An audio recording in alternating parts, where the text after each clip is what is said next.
Hello. I just wanted to reach out to everybody that supported me as I come to the end of this Great Canadian Cycle Challenge. I'll be finishing it today at the end of this ride, or at some point along the ride. I'll be doing my 500 kilometers, and I just wanted to thank everybody that supported me, both monetarily and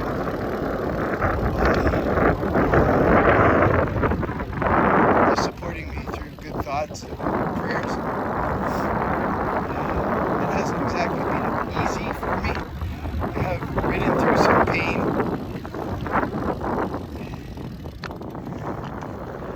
But, I didn't want it to be easy. People who are going through cancer treatment and people who have been through cancer treatment didn't get it easy either. So I picked 500 kilometers because it was doable for me. Not exactly easy, but doable. And in typical Scott Russell fashion, I did it with a truck. I did it in half a month instead of the full month. But I've been training to do this ride. I've been training for quite a while, because you can't just get on a bike and say, I'm going to ride 500 kilometers. So this summer I've ridden and continue to add up kilometers, but I've ridden 2,100 kilometers so far.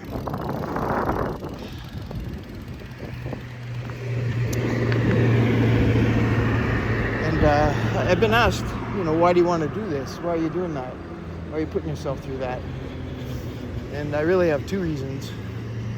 One is my volunteer position at South Lake Cancer Center, where I work in the chemo suites every Monday afternoon. And as I said before, I truly hope I never see you there. But if you do happen to be there, I'll do my best to make the time that you and I are together tolerable. I see people there, and they're doing their best to get through and stay alive. It's not easy. It's sad sometimes. It's not sad other times when you hear the bell ringing and somebody's finished their treatments.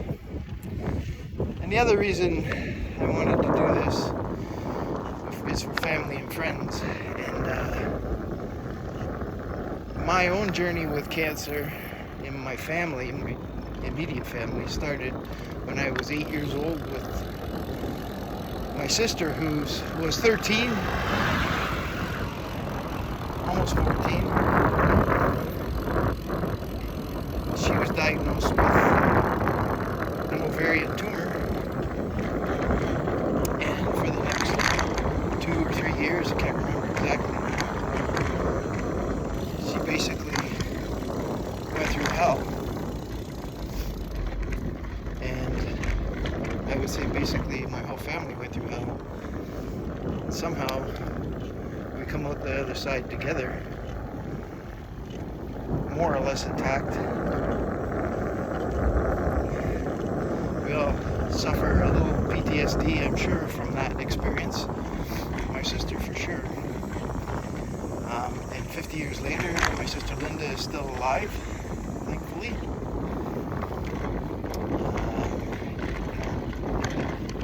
Unfortunately for her, her life isn't cancer-free because her husband is dealing with cancer right now.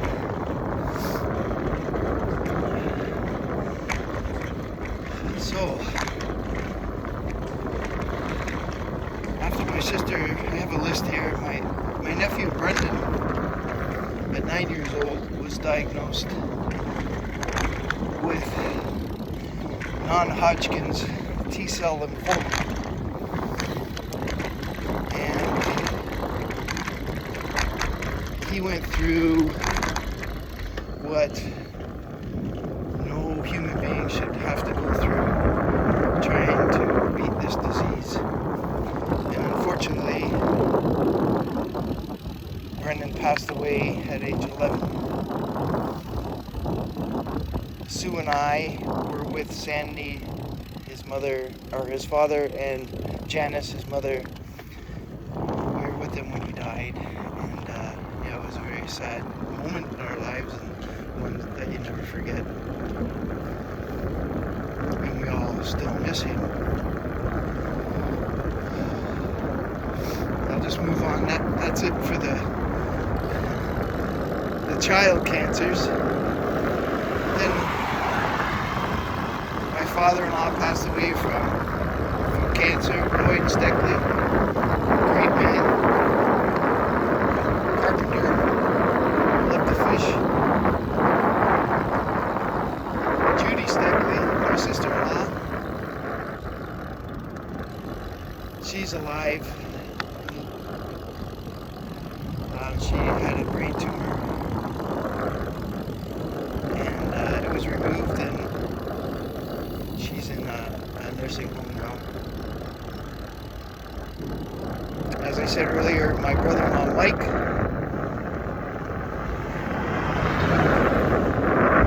is dealing with cancer at the moment. My father, Alex Russell, is dealing with cancer at the moment.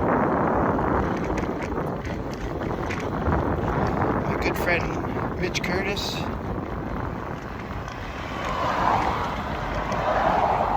has been cancer free for a number of years now, thankfully. My friend Neil Whitelaw passed away just over 2 years ago with cancer.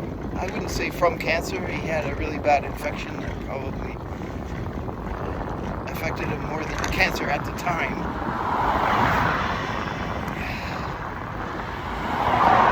My son-in-law, his mother, Tanya, is actively dealing with leukemia.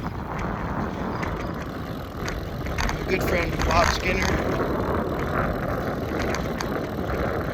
my good friend, bandmate, riding buddy, Doug Heron.